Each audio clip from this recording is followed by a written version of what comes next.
비판적이고 독립적이며 탐사적인 보도는 민주주의의 활력소다. 언론은 기득권 세력으로부터 충분히 독립적이어야 하며 그래야 언론이 시민으로서 우리의 권리를 보호할 수 있다. 네, 이 말은요, 넬슨 만델라 전 남아프리카 공화국 대통령이 남긴 말인데요. 그렇죠. 이 언론이 제 기능을 할 때 진정한 민주주의도 실현이 될 수가 있고요. 언론이 향한 곳이 늘 권력이 아닌 국민이어야 하겠죠. 자, 천만 시민의 권리를 지키기 위해 오롯이 여러분의 목소리만 담아내겠습니다. 자, 6월 30일 본격 시민 우대 방송 천만의 말씀 황현입니다. 지금부터 시작합니다.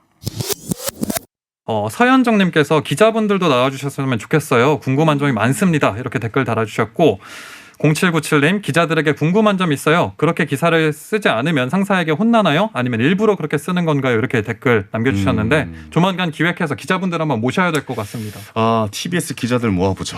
네. 네, 여러분들 이 방송 혹시 기억하시는지 모르겠네요. 2주 전에 저희 청년의 말씀 코너에서 우리 시대 청년들이 바라본 언론을 주제로 한번 뜨겁게 이야기를 나눠봤었죠. 그때 현장에는 기자들의 생각이 어떤지 한번 좀 듣고 싶다라는 의견이 굉장히 좀 많았습니다. 그래서 저희가 진짜 TBS 기자님들을 다 불러 모아볼까 하다가 다들 취재하시나 너무 바쁘셔서요. 대신 모든 기자들의 목소리를 대변해 주실 분을 한 분을 모셔봤습니다. 자, 오늘 천만의 말씀에서는요, 김동훈 한국기자협회장님과 이야기 나눠봅니다. 기자님 안녕하세요. 예, 안녕하세요. 네, 반갑습니다. 자, 직접 좀 인사 한 말씀 부탁드릴까요? 예, 한국기자협회 회장이고요. 한국기자협회는 195개 언론사에 1,500명의 회원을 두고 있는 우리나라 최대 기자 조직이고요. 저는 한겨레 신문에서 기자를 하다가 네네. 지금 기자협회 회장에 당선이 돼서 잠시 한겨레를 떠나서 임기 2년 동안 기자협회로 출근하고 있습니다. 네, 반갑습니다, 회장님. 아이고, 오늘 좀 본격적으로 좀 이야기 잠시 후에 나눠보도록 하겠습니다. 앞서 말씀드렸다시피 얼마 전에 저희 프로그램에서 청년들 모셔보고 2030 청년들이 바라본 우리나라의 언론 이것에 대해서 좀 이야기 나눴었는데 그때 굉장히 좀 목소리를 듣고 싶다라는 분들이 많아서 오늘 방송을 특별히 준비한 거거든요. 네, 김동훈 협회장과 이야기 나누는 동안 여러분의 참여도 기다리고 있습니다. 이 평소 기자들에게 하고 싶었던 이 궁금했던 점 그리고 뭐 전하고 싶었던 말, 여러분의 속 시원한 말들, 또 우리나라 언론에 대해서 나는 할 말 있다 뭐 이러시는 분들도 모두 저희에게 문자 보내주시기 바랍니다. 자, 50원의 유료 문자 샵 0951 그리고 TBS 앱 열려 있고요. 유튜브 TBS FM 채널을 통해서 이 보이는 라디오로도 함께 하실 수 있습니다. 많은 참여 부탁드리겠습니다. 참여하신 분들 중에서 추첨을 통해서 층간소음 해결은 제로블럭, 제로블록에서 매트 보내드리도록 하겠습니다. 자, 본격적으로 좀 이야기 나눠보겠습니다. 기자님은 그러면 이제 어떻게 호칭을 제가 회장님이라고 해드려야 돼요? 상관없습니다. 네네. 직업은 기자고 그러니까. 협회장님은 그럼 기자 이제 시작하신 지는 얼마나 되신 겁니까? 올해로 횟수로 27년 됐습니다. 27년이요? 와, 진짜 베테랑 기자님이시네요. 근데 이게 기자라는 직업이 뭐 어떻게 되셨는지도 궁금하니까 나는 왜 기자가 돼야겠다 뭐 이렇게 생각하신 계기가 있습니까? 대학 다닐 때 학부사 기자를 했는데요. 네네. 그때는 그 전두환 정권 때죠. 그러니까 좀 언론이 통제되던 시절이었습니다. 네네네. 진실 보도를 못할 때인데 그나마 좀 대학 신문들이 좀 그 역할을 대신했었는데요. 네네. 그때 그러면서 이제 어떤 정의감, 사명감 이런 게 좀 그래서 88년에 한겨레 신문이 창간됐었는데 그때 제가 대학 다닐 때였는데요. 졸업하고 꼭 한겨레 신문에 입사를 하겠다라는 그 꿈을 사실은 이룬 거죠. 네. 그 꿈이 아직도 변화 없으십니까? 저는 한겨레 신문을 사랑합니다. 알겠습니다. 정말 그 말씀하신 게 기자 정신 아니겠습니까? 이런 불합리한 것을 대해서 사회에 알리고 그걸 많은 사람들이 알게 해주는 직업이 바로 기자인데 거의 30년 정도 된 것 같아요. 그때 기자의 모습과 지금의 기자의 모습이 좀 어떻게 환경이나 이런 것도 좀 많이 바뀌었다고 보십니까? 많이 바뀌었죠. 그때는 매체가 별로 없었잖아요. 네네.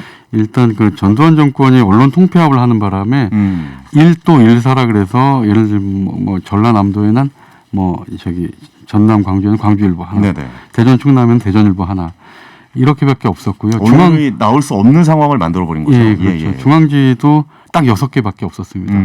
그리고 방송은 MBC, KBS밖에 없었고요. 그러다 보니까 매체가 적으니까 기자 수도 적었고요. 언론 통폐합도 했었고 그랬죠. 그러니까 그 기자들이 사실 뭐라 그럴까 굉장히 우월적 위치에서 그 취재를 했는데 그리고 그때는 그 뭐 신문의 지면 면수도 적었고요. 네네. 그러니까 노동 강도가 훨씬 낮았죠. 근데 지금은 사실은 그렇죠. 어떻게 보면 그분들의 말이 그때 당시엔 여론이 돼버렸잖아요. 그렇죠. 예, 예. 쉽게 글을 쓰는 대로. 예. 예. 근데 지금은 매체가 좀 많이 난립돼 있고 네. 서로 경쟁도 치열하고 그리고 또 이 인터넷이라는 환경 때문에 빨리빨리 기사를 써야 되기 때문에 굉장히 노동 강도가 세졌죠. 네. 이렇게 질문 드려서 좀 죄송한데 그때가 낫나요? 지금이 낫나요? 그때 사실 저는 좀 27년 차 기자이니까 네네네. 요즘 후배들한테는 너무너무 미안해요. 아, 제 또래 그 선배 기자들이 네. 뭐라고 하냐면 우리는 좋은 시절 다 누렸는데 아. 후배들은 지금 언론의 신뢰도 많이 추락해 있고 네네. 고생은 고생대로 하는데 아, 저랑 너무 미안하다 이런 얘기 많이 해요. 저랑 비슷하네요. 저도 개그맨 후배들에게 이런 얘기 많이 하거든요. 우리 좋은 시절 많이 들었는데 아 너희들한테 이게 폐지가 돼서 미안하다 뭐 이런 식으로 얘기를 했던 것 같은데 네. 취재하는 방법에 대해서는 어떻습니까? 그때와 지금 취재하는 방법도 좀 많이 달라졌습니까? 그 뭐 취재원을 만나서 인터뷰하고 또 자료를 보고 기사를 작성하고 그 크게 달라진 건 없는데요. 네네네. 근데 그때는 자료가 인터넷이라는 게 없었기 때문에 좀 자료 접근이 정보 접근이 좀 어려웠죠. 네네네. 그런 차이는 있는데요. 반면에 지금은 또 정보가 워낙 많으니까 아 방대하죠. 예, 그러니까 기사를 좀 잘못 쓰면은 바로바로 예를 들면 전문 분야 같은 경우 스포츠 분야다 그러면 매니아들이 워낙 많으니까 네. 기사 조금 잘못 쓰면 이것도 모르냐 뭐 이런 식으로 막 댓글이 달리고 요즘 전문가분들이 정말 많잖아요. 그렇죠. 예, 예. 후루룩 깍꿍님께서 문자 보내주셨는데요. 그 기자협회는 무슨 역할을 하는 조직인지 궁금하다라고 또 문자 보내주셨어요. 예, 그 일단 한국 기자협회가 생긴 이유가 이 박정희 정권 때 네. 언론을 통제하려는 것에 맞서서 기자들이 만들었고요. 그래서 우리는 언론 자유와 또 기자들의 권위 공호 그리고 이 남북 통일, 네. 국제 교류 이런 것들을 이제 강령으로 삼고 있습니다. 네네. 알겠습니다. 어떻게 잘 설명이 됐는지 모르겠습니다. 저번에 그 저희들이 청년들이 본 언론을 주제로 이야기 나눴을 때 실시간으로 사실 문자가 굉장히 많이 왔거든요. 근데 오늘도 지금 굉장히 많이 오고 있고, 예. 근데 서현정님께서 이런 문자를 보내셨어요. 포털에서 원하는 언론사의 뉴스를 골라서 구독해도 원치 않는 언론사의 기사가 계속 뜨더라고요. 그 후로는 포털에서 뉴스를 삭제했습니다. 뭐 이렇게 문자를 보내주셨는데 종이 신문 대신 현재 인터넷 뉴스를 보는 세상이 되면서 포털 사이트와 뉴스는 뭐 뗄래야 뗄 수가 없는 뭐 관계가 돼버렸잖아요. 어떻게 보면 포털 사이트가 가장 큰 언론이 되어버렸다라고 좀 말씀을 드릴 수도 있는데 이런 구독 환경 기자분들이 그리고 또 기자협회장님께서 느끼시는 뭐 생각은 좀 어떻습니까? 그러니까 뉴스 콘텐츠를 포털이 전부 다 그 장악하고 있잖아요. 네네. 이런 나라가 지구상에 없죠. 아 지구상에 없는 겁니까? 예. 우리나라에만 있는 상황입니까? 그렇죠. 예. 그리고 다른 나라 같으면은 뭐 구글이나 이런 걸 통해서 뉴스를 구독하면 그게 이제 그 검색을 해가지고요. 네네. 바로 뭐 워싱턴 포스트나 뉴욕 타임즈 내가 뭐 뉴욕 타임즈 보고 싶다 그러면 보고 싶은 것만 보죠. 아웃링크 돼서 이제 그렇게 나가는데 네네. 기사가. 근데 우리는 사실 언론들이 잘못한 거죠. 처음에 그 서로 경쟁하다가 이 뉴스 콘텐츠를 전부 다 포털에 네. 그냥 공짜로 넘겨준 것이죠. 아. 근데 포털이 뉴스 아니, 그러니까 쉽게 배열이라든가 얘기해서 그러니까 그 기존에는 우리가 찾아서 봤다라면 예. 지금은 거기서 찾아주는 걸 우리가 그렇죠. 보고 있잖아요. 현재. 그러니까 포털이 유사 네. 언론 행위를 하고 있는 겁니다. 아 포털 자체가 유사 언론 행위를 하고 있다고 예, 보시는 겁니까? 예. 이런 이 책임은 기존 언론 매체에 있다고 보는데요. 네네네. 그러다 보니까 저는 우리 기자들이 뭐 이 조회수를 올리기 위해서 뭐 낙성 제목을 뽑고 이런 것들이 사실은 전부 다 이런 치열한 경쟁 속에서 그런 환경으로 내몰리는 거죠. 네네네.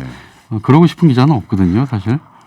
아무래도 그러면 이제 그런 그러니까 기사들이 많이 나는 게 아무래도 좀 매체가 좀 많이 생겨서 인터넷 이 문화나 포털 사이트 이 기사를 내보내는 이 문화 때문에 서로 예. 경쟁이 좀 치열하다 보니까 그렇죠. 그런 상황이라고 말씀하신 예. 건데 매체가 얼마나 좀 되는 겁니까? 문화체육부에 지금 등록돼 있는 정기간행물만 2만 개가 넘고요. 2만 개요. 그 중에 9천 개가 넘는 매체가 인터넷 매체가 있고요. 네네. 그러니까 매체를 만들기가 쉽죠. 음. 사실은 언론의 그 자유와 자유라는 면에서 1987년 영화 1987을 보면 아시겠지만 네네. 그때 그 우리가 민주화를 요구하면서 87년 6월 항쟁이 있었고 6.29 선언이 있었잖아요. 네네. 그 6.29 선언의 그 마지막 6번째가 언론 자유인데 그 전까지는 언론을 만들려고 하면 매체를 만들려고 하면 당국에서 딱 봐가지고 비판적이다 그러면 허가를 안 내줬어요. 네네. 그 허가제였단 말이에요. 오히려 그때는 너무 허가를 안 내줬고 예. 지금은 너무 허가를 내준다. 지금은 신고제이기 때문에 누구나 인터넷 매체 하나 만드는데 500만 원이면 만들죠. 홈페이지 구축하고 해가지고 만드는 거죠. 맞아요. 예. 그러니까 그러다 보니까 건강치 못한 매체들이 너무 많이 난립하면서 모든 건강한 기자들까지 도매금으로 기레기가 되고 있는 거죠. 알겠습니다. 지금 뭐 말씀하신 거 들으니까 이 구조의 문제, 이 구조의 상황의 문제를 좀 많이 좀 말씀을 해 주시는 것 같아요. 자, 3983님이 또 보내오신 의견을 보면요.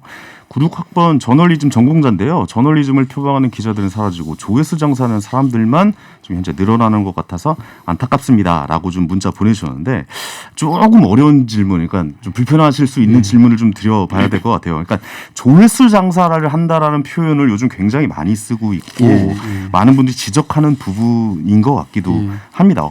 이게 왜 조회수 장사에 신경을 쓸 수밖에 없나? 결국은 이게 아무래도 좀 수익 구조라는 그렇죠.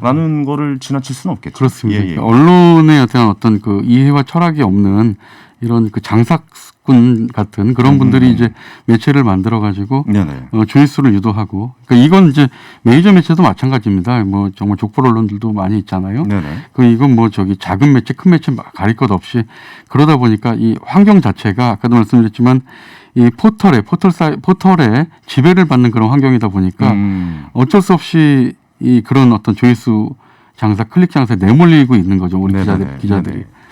근데 그 자꾸 이제 구조적인 문제에 대해서 자꾸 얘기하시는데 그 구조에서 벗어날 수 있는 것도 언론이니까 가능한 것 아닌가? 라는 생각도 좀 하게 되거든요, 사실. 그래서 결국은 예, 예. 언론 그 기자들이 좀 그 자성하고 성찰하고 네네네. 반성하면서 그 언론 윤리에 대해서 좀 계속 좀 이야기를 하고 있거든요. 저희 네네. 기자협회에서도 얼마 전에 그 언론 윤리 헌장도 선포를 했고요. 그다음에 이걸 선포만 하면 뭐하냐, 실천을 안 하면 안 되지 않냐 해서 실천 협의회도 만들고 했는데요. 이 그 포털에서 네네. 포털 체제를 지금 인정 안 할 수가 없으니까 좀 좋은 뉴스, 건강한 뉴스, 그 다음에 정말 그 오늘도 이제 한국기자협회에서 매달 이달의 기자상 시상식을 하는데 네네. 그 오늘 7작품이 이제 그 상을 받았거든요. 그런 좋은 뉴스가 그 많이 노출되는 그런 어떤 구조로 좀 바뀌어야 되지 않나 하는 아쉬움이 있습니다. 알겠습니다. 아, 진짜 오늘 드려야 될 질문이 넘쳐나고 있습니다. 아우, 우리 협회장님 인기가 너무 많으셔가지고. 기레기 문자도. 대표죠. 아유, 아닙니다. 예, 분명 저는 좋은 기자분들이 더 많다라고 생각하는 사람이거든요. 예. 어쨌든 이런 구조에 대한 이야기도 해주셨고. 자, 천만의 말씀 황현입니다. 오늘은 김동훈 한국기자협회장을 모셔보고요. 우리나라 언론의 현실에 대해서 한번 짚어보고 있습니다. 우리들이 시원하게 쉽게 알아들을 수 있는 그런 단어라 할까? 은어 같은 거를 왜 사이사이 쓰잖아요. 줄임말로 뭐 짧게 막 이렇게 줄여서 말하잖아요. 그런 거는 그냥 자막이라도 이렇게 나왔으면 좋겠어요. 제일 중요하다고 느끼는 거는 정말 진짜인지 가짜인지 그것만 확실하게 알았으면 좋겠어요. 공정한 방송이죠. 누가 봐도 객관적으로 봤을 때 그 상식이 통하는 그런 그 뉴스를 제공하고 해야 되는 거 아닌가? 아니야, 그렇지 않다는 게 아니라 그런 경우를 좀 앞으로는 좀 시정을 해야 되지 않나. 기사를 쓸 때 급박하게 쓰는 것 같아. 기사가 있으면 기사를 써야 되는데 없는 기사를 만들어서 쓰려니까 기자들의 잘못맛은 아닌 것 같고 시스템 자체가 좀 잘못되지 않았나. 주로 인터넷 기사 많이 보는데 광고가 너무 많으니까 이게 잘못 누르면 잘 꺼지지도 않고 한국 기자나 뭐 뉴스 이런 걸 크게 신뢰하지는 않죠. 그래도 희망적인 건 작년에 홍콩에서 그 뉴욕타임즈가 아시아 지사를 서울로 옮겨간다는 얘기가 나왔었잖아요. 그 정도로 그나마 아시아 중에서는 언론 지수가 한국이 깨끗하기 때문에 온다고 생각도 들고요. 그래서 희망적이라고는 생각을 해요. 네, 천만의 말씀 황현입니다. 오늘은 김동훈 한국기자협회장님 모셔보고 우리나라 언론의 현실에 대해서 좀 짚어보고 있는데 지금 길에서 시민들의 인터뷰 내용을 좀 들어봤어요. 예. 뭐 말씀하시는 분들 중에 뭐 시스템의 문제 이야기하시는 분도 계시고 확실히 좀 가짜뉴스 문제가 좀 핫한 것 같아요. 그렇습니다. 네, 예. 7887님이 또 문자 보내셨는데요. 무엇보다 가짜뉴스가 정말 심각한 문제라고 봅니다. 기자들 스스로가 생각하고 해결할 수 있는 문제 아닌가요, 이것은? 이라고도 문자 보내주셨는데 요즘 기자로서 뭐 지금 협회장이시지만 기자로서 가짜 뉴스에 대해서 어떻게 바라보고 계신지도 좀 궁금합니다. 가짜 뉴스에 대한 최대의 피해자는 네. 건강한 매체입니다. 건강한 기자들이고요. 네네. 그러니까 그렇지 못한 기자와 언론들이 가짜 뉴스를 양산했을 때 기존의 기자들까지도 도매금으로 매도를 당하고 있고요. 같이 싸잡히죠. 예. 예, 예. 그러니까 최근에 그 모 일간지에서 조국 교수 딸 조민 씨의 그 실루엣 그 사파 네네. 굉장히 의도가 다분하거든요. 그래서 저는 그렇게 사과문을 크게 발표한 거는 태어나서 처음 본 것 같아요. 예. 오늘 아예 한 면을 다 할애해서 예. 사과를 했더라고요. 그러니까 예. 기본적으로 기자는 철저하게 공정성과 중립성, 그러니까 100% 객관은 없다 할지라도 네. 객관적으로 사안을 바라보려는 노력이 있어야 되는데 네. 한 정파에 매몰돼 가지고 그렇게 그런 행위들이 나타나는 것 자체는 정말 답답하고요. 그 바로 그런 것들이 누적이 되면서 언론의 신뢰를 떨어뜨리는 그런 그 현상으로 나타나는 것이죠. 네네. 그러니까 모두 다 이렇게 어느 한쪽, 그러니까 일부의 분들 때문에 전체가 좀 다 싸잡혀서 모두 다 가짜 뉴스처럼 보이는 것은 아닌가라고 좀 예. 걱정을 하고 예. 계시는 것 같긴 예. 하네요. 예. 근데 이 문제에 대해서 기자분들 스스로가 이걸 이겨내야 되냐라는 말씀도 굉장히 주변에서 많이 하세요. 거기에 대해서는 어떻게 보시나요? 이겨내. 일단. 그러니까 이걸 그러니까 가짜뉴스가 어떤 한 그 기자의 분들 중에서 일부의 가짜뉴스가 진짜 나오는 거에 예, 대해서 안타깝게 예, 생각하시는 예. 분들도 많잖아요. 그렇죠. 예. 그 대부분의 기자분들이 좀 피해를 보고 있다라고 그렇습니다. 생각을 하거든요. 예를 들면 이제 그 1인 미디어라든가 유튜브에서 네.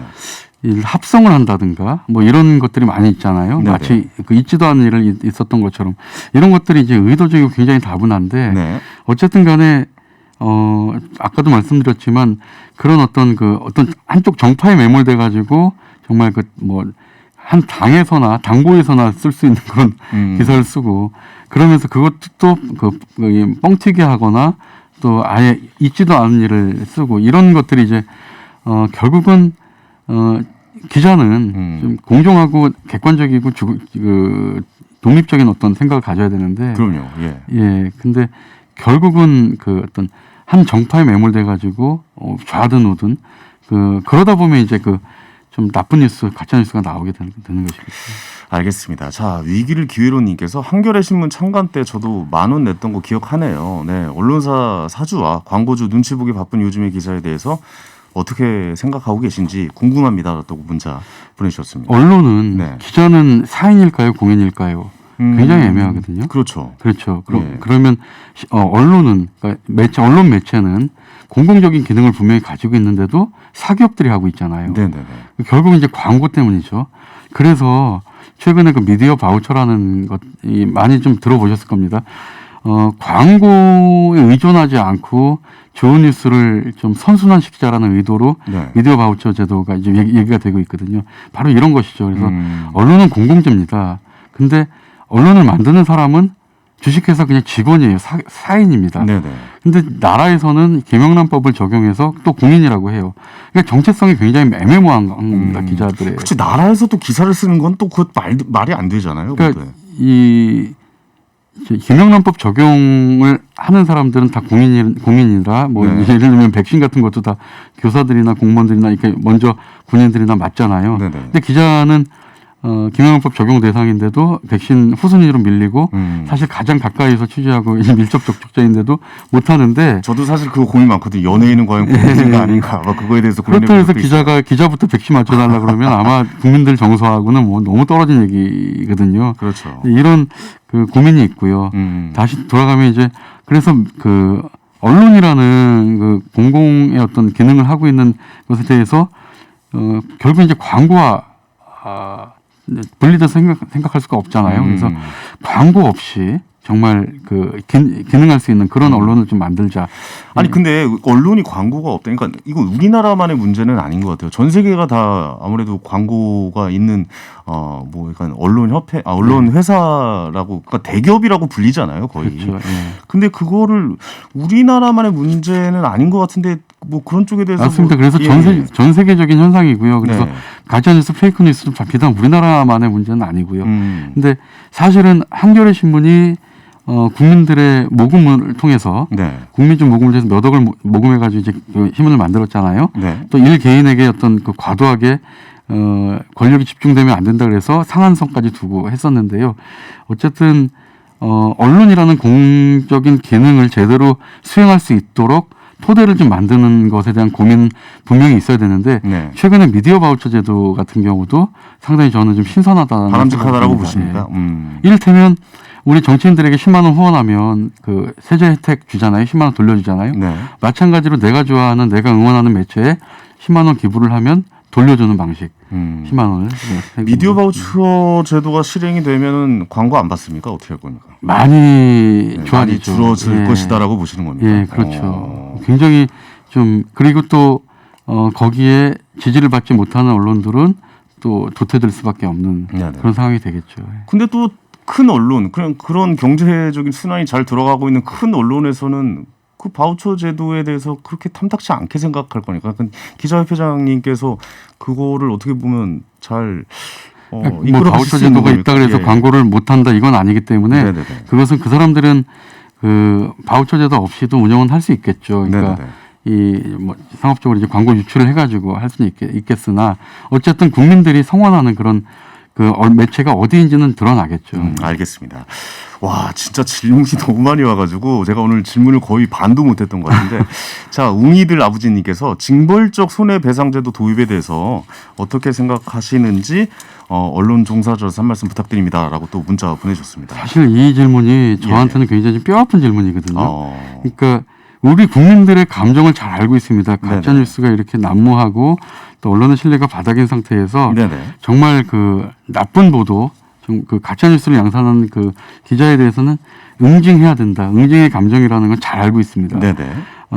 근데 이것을 어떤 감정적으로만 생각하지 마시고 네. 이 어떤 좀 잘 뜯어 보면요. 징벌적 손배제라는 게 도입된 나라들을 보면 미국 이런 데인데 거기는 형사처벌을 안 합니다. 우리는 민형사가 있고 여기에 징벌적 손배제까지 한다면 네. 이중처벌이 되거든요. 그러면 형사를 안 하고 민사만 이렇게 세게 징벌적으로 한다면 어떻게? 만약에 그래서 예. 이제 그 언론단체들도 얘기하는 게 네네. 징벌적 손배제 하려면은 형사는 없애야 된다라는 얘기가 형사는 있어요. 없애야 된다는 말씀하세요? 그러니까 다시 얘기해서 지금도 언론에 의해서 피해를 당한 그 피해자들이 구제할 수 있는 방법이 여러 가지가 있는데요. 그 출판물에 의한 명예훼손만 해도 7년 이하의 징역, 7년까지 선고할 수 있거든요. 네네. 그러니까 정말 그 악의적인 보도에 대해서 이렇게 중하게 그 엄벌할 수 있는데 이 제도를 놔두고 또 정보통신망법을 보면 이게 이제 인터넷을 통해서 이 가짜 뉴스가 유포되잖아요. 네네. 그것도 사실 7년 이하의 징역, 10년 이하의 자격정지까지 처할 수가 있어요. 네네네. 이 지금의 이 법으로도 이렇게 좀 중하게 다룰 수가 있는데 징벌적 손배제를 하게 되면 말하는 징벌적 손해배상제는 아무래도 좀 그런 것 같아요. 그러니까 쓴 글에 대해서 책임을 좀 졌으면 좋겠다. 뭐 이런 의도가 좀 강하지는 않을까? 뭐 그런 사실은요. 생각도 지금 드네요. 기자들이 언론중재위만 불려가도 굉장히 미축되고요. 내가 왜 이 기사를 썼을까? 뭐 이런 후회를 하게 되고, 아이고, 그렇습니까? 예, 그렇죠. 예. 소송이라도 당하면은 정말 다른 일 못 하거든요. 근데 징벌적 손배제 한다? 사실은 정말 그 기자 사이에 이런 얘기가 있습니다. 열심히 하는 기자가 소송 많이 당한다. 사회적 약자를 대변하고 뭐 이러면서 이제 기사를 썼는데 반대쪽에 있는 사람들이 소송 걸거든요. 그러니까 어떻게 보면 이 징벌적 손해배상제의 제도를 굉장히 좀 나쁘게 쓰는 사람이 또 생길 것이다라고 보고 계시는군요. 4년 전 국정농단 때 네. 권력을 감시하고 비판했던 우리 기자들이 만약에 징벌적 손배제가 있었다면 그렇게 과감하게 기사를 쓸 수 있었을까? 네. 이것도 의문이거든요. 그렇군요. 오늘 또 이렇게 얘기를 하다 보니까 거의 시간이 다 갔는데 마지막으로 굉장히 좀 직구 질문이 하나 들어왔는데 이거에 대해서 좀 대답 좀 해주셔야 될 것 같아요. 6540님께서 요즘 일부 기자들 두고 기레기라는 말을 하는데 베테랑 기자님으로서 이거 어떻게 보시는지 한번 좀 말씀해 주세요라고 문자 보내주셨네요. 너무나 뼈 아프죠. 그렇죠. 그러니까 예. 기레기를 넘어서 기덕이라는 말까지 기자 구덕이라는 아이고. 정말 혐오스러운 말까지 쓰는데요. 네네. 댓글 달 때 여성 기자들에게는 뭐 이 사실 외모 폄하라든가 뭐 이런 댓글도 굉장히 많습니다. 너무 괴롭고요, 사실. 댓글 다 보십니까 기자분들도? 기자들 연예인이시니까 잘 아시겠지만 전 다 봅니다. 예, 기자들도 일부러 안 보는 기자들도 있지만 보게 되면 엄청 상처받죠. 위축되고 상처받고 그렇습니다. 네네. 그래서 제발 좀 그 따뜻한 시선으로 좀 봐주셨으면 건강한 기자들이 훨씬 더 많다는 걸 좀 말씀드리고 싶어요. 저도 거기에는 동의합니다. 일부의 분들이 아무래도 좀 다른 분들에게 피해를 주는 건 아닌가라는 생각도 드는데 마지막으로 오늘 함께해 주신 또 소감 한 말씀 짧게 좀 부탁드릴까요? 이런 기회를 주셔서 너무 감사드리고요. 아닙니다. 전 와주셔서 전 사실 안 나온다고 하실 줄 알고 좀 걱정 많이 했거든요. 와주셔서 너무 감사합니다. 영국 로이터즈 저널리즘에서 해마다 이 조사를 하는 게 있는데요. 네네. 우리나라가 그 언론 신뢰도가 가장 바닥이었고 20%대였는데 그리고 조사 대상국 중에서 가장 꼴찌였고요. 근데 이번 조사에서 꼴찌를 면했고요. 아, 그렇군요. 우리나라 아래 한 7개 나라가 있고요. 나아지고 그리고, 있군요. 드디어 30%를 넘었습니다. 언론 네네네. 신뢰도가. 그래서 언론 신뢰도가 정말 50%, 80% 되는 날을 기약하면서 일선에서 또 열심히 언론 신뢰 회복을 위해서 노력하겠습니다. 알겠습니다. 앞으로도 한국 언론을 위해서 더 많은 노력 부탁드리겠습니다. 오늘 감사합니다. 네, 감사합니다. 네, 오늘 함께 해준 김동훈 한국기자협회장님이었습니다. 자, 마지막으로 문자 하나 소개해드리고 이 시간 마무리할까 하는데요. 3698님께서 언론은 국민이 신뢰할 때 존재의 의미가 있다고 생각합니다. 국민의 알 권리를 충족시키고 국민의 생각을 대변해야 할 언론이 국민을 선동하려고 한다면 국민은 언론을 외면할 거고 언론이 본연의 역할을 잘 수행한다면 언론을 대하는 국민의 태도도 달라지겠죠? 라는 문자 보내셨습니다. 뭐 아까도 잠깐 말씀드렸지만 물론 전 좋은 기자분들이 더 많다고 생각합니다. 기사를 보는 우리가 더 비판적인 사고를 갖고 그 기사를 대해보는 건 어떨까라는 생각도 하게 되네요. 지금까지 황현우였고요. 저는 내일 다시 찾아뵙겠습니다. 감사합니다.